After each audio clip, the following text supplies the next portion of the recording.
এবার আফগানিস্তানের বিপক্ষে মাঠে নামবে বাংলাদেশ, যেখানে ব্যাটিং ইউনিটে আসতে যাচ্ছে বড় ধরনের পরিবর্তন। এশিয়া কাপের ব্যর্থ মিশনের পর এবার কঠিন সিদ্ধান্ত নিতে যাচ্ছে টিম ম্যানেজমেন্ট। দীর্ঘদিন পর আবারও প্রত্যাবর্তন করতে পারেন সৌম্য সরকার। শঙ্কা আছে লিটনকে নিয়ে শেষ বেলায় স্কোয়াডে আসতে পারে বড় চমক। সব মিলিয়ে পরবর্তী সিরিজে টাইগারদের স্কোয়াড নিয়ে বিস্তারিত জানবো রিপোর্টে।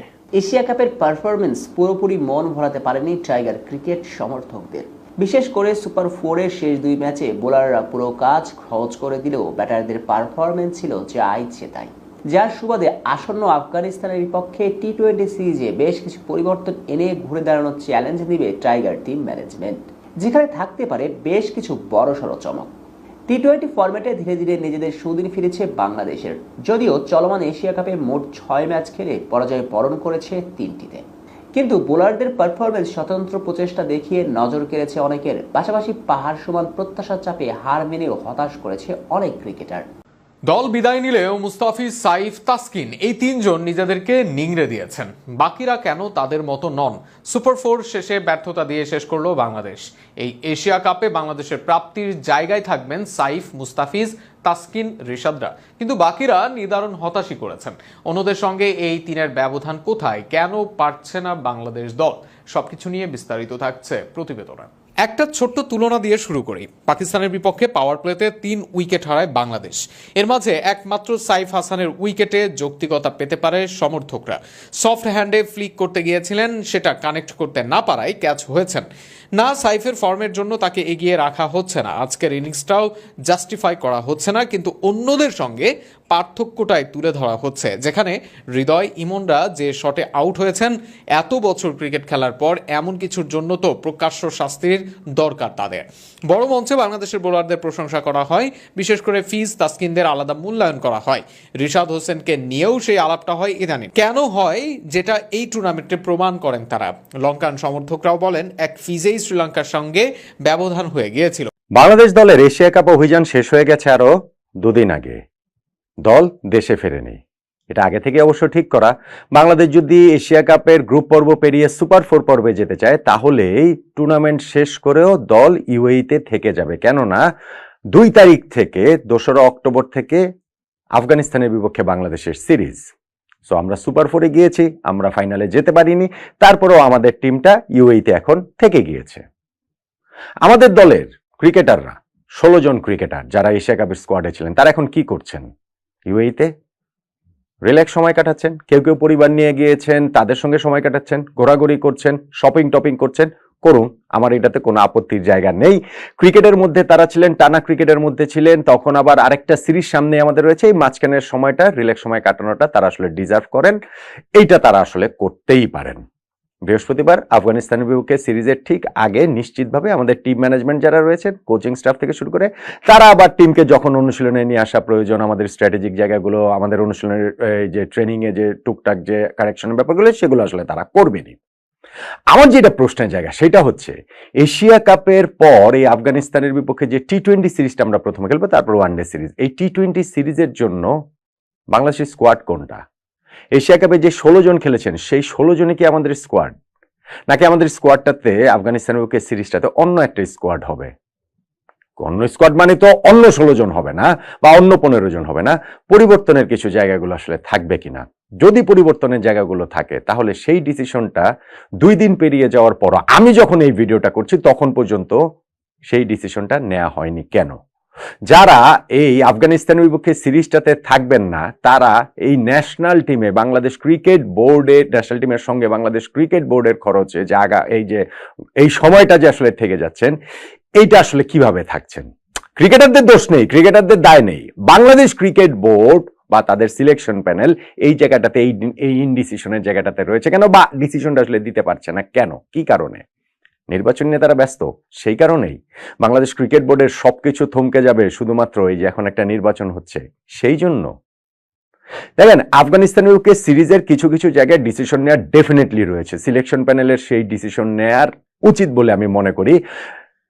আলোচনার অন্তত পক্ষে জায়গা রয়েছে। আমরা সিলেকশন প্যানেল নিয়ে সবচেয়ে বড় যে খবরটা আজকে পেয়েছি সেটা হচ্ছে কি আব্দুর রাজ্জাক রাজ, যিনি 2021 সালের জানুয়ারি থেকে গত প্রায় 4.5 বছর ধরে ন্যাশনাল টিমের এই সিলেকশন প্যানেলের সঙ্গে রয়েছেন, তিনি পদত্যাগ করেছেন। তিনি আজকে ঘোষণা দিয়েছেন, মানে পদত্যাগপত্র জমা দিয়েছেন যে বাংলাদেশ ক্রিকেট টিমের এই ন্যাশনাল সিলেক্টর তিনি আর থাকবেন না। কেন থাকবেন না? কেননা তিনি ক্রিকেট বোর্ডে যে নির্বাচনটা হচ্ছে সেই নির্বাচনে পরিচালক পদে নির্বাচন করবেন। এইটা রাজ্জাকের নিজের সিদ্ধান্ত, তিনি তো আসলে ওইখান থেকে সরে যেতেই পারেন। তাও ভাগ্য ভালো লাস্ট বোর্ড মিটিং এ হাসিবুল হোসেন শান্তকে ন্যাশনাল সিলেক্টর হিসেবে ইনক্লুড করা হয়েছে, ফলে লিপু ভাই এখন আবার একা হয়ে যাননি চিফ সিলেক্টর যিনি, তো সো তার সিলেকশন প্যানেলে অন্তত তিনি আরো একজনকে এখন পাচ্ছেন। কিন্তু সেই সিলেকশন প্যানেল কি বসতে পেরেছে? আফগানিস্তানের বিপক্ষে সিরিজে আমাদের দল কি হবে সেটা নিয়ে কি তারা আলোচনা করেছে? আলোচনা যদি করে সেইটার প্রকাশটা আমরা মিডিয়াতে এখন আমরা দেখলাম না কেন? সেই টিমটা আফগানিস্তানের বিপক্ষে কেন ঘোষণা করা হয়নি? এখন আমি বলছি যে আমাদের অনেকগুলো জায়গাতে ডিসিশন নেয়ার জায়গা রয়েছে। আমাদের ডিসিশন নেয়ার জায়গা রয়েছে প্রথমত লিটন কুমার দাস এই সিরিজটা খেলতে পারবেন কি পারবেন না। তিনি ভারতের বিপক্ষে ম্যাচটাতে শেষ পর্যন্ত খেলবেনি, ইনজুরি কাটিয়ে খেলতে পারেননি। পাকিস্তানের বিপক্ষে ম্যাচটাতে খেলবেনি, শেষ সময় পর্যন্ত তার জন্য অপেক্ষা, খেলতে পারেননি।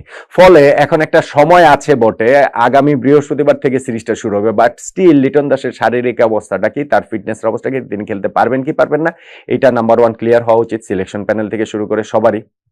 আমাদের এইখানটাতে লিটন খেলতে পারুন কিংবা না পারুন, ডেজিগনেটেড ভাইস ক্যাপ্টেন হিসেবে, আর লিটন খেলতে না পারলে তো ক্যাপ্টেন হিসেবে আরেকজনের নাম ঘোষণা করতে হবে। সেটা জাকের আলী অনেকেও হতে পারেন।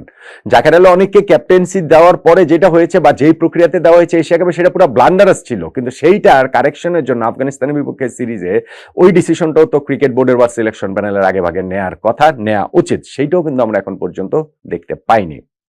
নাম্বার 3 ডিসিশন নেওয়ার আছে, ইনফ্যাক্ট জাকের আলী অনিকের স্কোয়াডের জায়গাটাই আসলে ঠিক কিনা বা নিশ্চিত কিনা, আমরা কি তাকে নিয়ে এগোবো কিনা। এইবারের এশিয়া কাপে তার যে পারফরমেন্স অ্যাজ এ ব্যাটসম্যান হিসেবে, সেই পারফরমেন্সটা কিন্তু সত্যিকার অর্থে তার দলে জায়গা পাওয়াটাকে একটা প্রশ্নবিদ্ধ করে তুলেছে। সো জাকেরকে নিয়েই আমরা এগোবো কিনা, সেই ডিসিশনটাও আমাদের টিম ম্যানেজমেন্টের এইখানটাতে নিতে হবে, অবশ্যই নিতে হবে।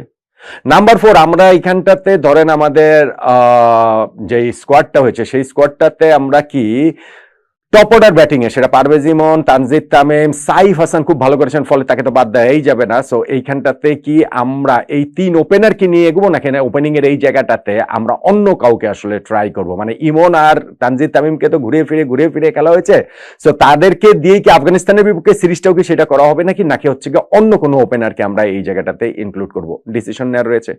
নাম্বার 5 ডিসিশন নেওয়ার রয়েছে যে আমাদের 16 সদস্যের স্কোয়াডে প্রপার মিডল অর্ডার ব্যাটসম্যান ছিলেন একজন, কেবল একজন, শুধুমাত্র একজন, তাওহিদ হৃদয়। সেই তিনিও যখন লাস্ট ম্যাচে তাকে টপ অর্ডারে খেলানো হয়েছে, তো বাংলাদেশ টিম আসলে অদ্ভুত একটা ব্যাটিং অর্ডার সাজিয়েছিল, যেখানে টপ অর্ডার, তারপরে লোয়ার মিডল অর্ডার বলে কোনো কিছু ছিল না। ফলে আমাদের আফগানিস্তানের বিপক্ষে সিরিজ আমি তো মনে করি অবশ্যই মিডল অর্ডার ব্যাটসম্যান অ্যাটলিস্ট আরো একজন proper middle order batsman include করা উচিত। সিলেকশন প্যানেল কি সেই সিদ্ধান্তটা নিবে কি নিবে না, বা সিদ্ধান্ত নেওয়ার রয়েছে কিনা। নাম্বার 6, আমি অনেকগুলো পয়েন্ট বলছি। নাম্বার 6 এর আমাদের এই জায়গাটাতে ডিসিশন নেওয়ার রয়েছে মোহাম্মদ সাইফুদ্দিনকে আমরা ক্যারি করব কি করব না। তিনি একটা ম্যাচে যে বোলিং করেছেন সেইখানে তিনি এত বাজেভাবে এক্সপোজ হয়েছেন লাস্ট ওভারে সেই 4 রান দেওয়া সত্ত্বেও, তো আমরা পেস বোলিং এর এই জায়গাটাতে তাকে নিয়ে ক্যারি করব কি করব না, ডিসিশন নেওয়ার রয়েছে, ডেফিনেটলি রয়েছে। নাম্বার 7, আমাদের তাসকিন আহমেদকে আমরা পরপর 2 দিন 2টা ম্যাচ খেলাতে পারিনি, তার হচ্ছে কি ওই যে ইনজুরি ম্যানেজমেন্ট, বডি ম্যানেজমেন্টের কারণে। সো তাকে দিয়ে কি আমরা এই সিরিজ খেলাবো কি খেলাবো না, সেই ডিসিশনটাও সিলেকশন প্যানেলের নিতে হবে মাঝখানের এই বিরতি থাকার সত্ত্বেও। সো ধরেন এরকম আরো অনেকগুলো জায়গার কথা তো অবশ্যই বলা যায়, চাইলে তো খুঁটিয়ে আরো অনেক জায়গা বের করা যায়, আমি সেগুলো না করলাম। কিন্তু এই যে আমি 5টা 7টা সিদ্ধান্তের কথা বলছি, আফগানিস্তানের বিপক্ষে সিরিজের আগে বাংলাদেশ টিমের টিম সিলেকশন প্যানেলের গাজী আশরাফ হোসেন লিপুর নেতৃত্বাধীন সেই ডিসিশনগুলো অবশ্যই নেওয়া দরকার, নেওয়া উচিত, নেয়ার ছিল, কিন্তু সেইটাকে আমরা এখনো করতে পেরেছি, আমরা পারিনি। 48 ঘন্টার বেশি হয়ে গেছে, আমরা 48 ঘন্টা পর্যন্ত 2 দিন হয়ে গেছে আমরা এই এশিয়া কাপ থেকে বিদায় নিয়েছি। হ্যাঁ, আমাদের বৃহস্পতিবার থেকে যখন আফগানিস্তানের বিপক্ষে সিরিজ, আমাদের হাতে কিছুটা সময় আছে, সেইটা নিয়ে আমার কোনো প্রশ্নের জায়গা নেই। প্রশ্নের যে জায়গা, যদি এই 16 জন নিয়েই আমরা কন্টিনিউ না করি, তাহলে এই ডিসিশনটা কেন নেওয়া হচ্ছে না, কেন ন্যাশনাল টিমে যদি আমরা নতুন কাউকে ইনক্লুড করি তাকে কেন দলের সঙ্গে দ্রুততম সময় ইনক্লুড করা হচ্ছে না, এবং যাদেরকে আসলে বাদ দেব তাদেরকে ন্যাশনাল টিমের সঙ্গে এখনো এশিয়া কাপ শেষ হওয়ার পরের 2 দিন পেরিয়ে গেছে তখনও কি কারণে রাখা হচ্ছে। ফলে পুরো পুরো জিনিসটার মধ্যে এক ধরনের একটা অপেশাদারিত্বের ব্যাপার রয়েছে, আরো অনেক কিছুতে যেরকম থাকে। আমাদের এই সিলেকশন প্রসেসটা, আমাদের এই আফগানিস্তানের বিপক্ষে সিরিজের টিমটার ক্ষেত্রেও আমি আসলে সেই একই জিনিসই দেখতে পাচ্ছি। বাংলাদেশ ক্রিকেট বোর্ড সম্ভবত এবং বোর্ডের সিলেকশন প্যানেলও এটার মধ্যে ইনভলভ, ধরেন এটা তো আপনি এটা দিয়েই বুঝতে পারছেন যে আব্দুর রাজ্জাক রাজ সিলেকশন প্যানেল থেকে তিনি হচ্ছে কি এখন ইলেকশনের ওই জায়গাটাতে চলে গিয়েছেন। ফলে সেই সিলেকশন প্যানেলও সম্ভবত ওই নির্বাচন নিয়ে এত তারা ব্যস্ত যে আফগানিস্তানের বিপক্ষে সিরিজের জন্য যে দল ঘোষণা করতে হবে সেটা সম্ভবত তারা ভুলেই গেছেন।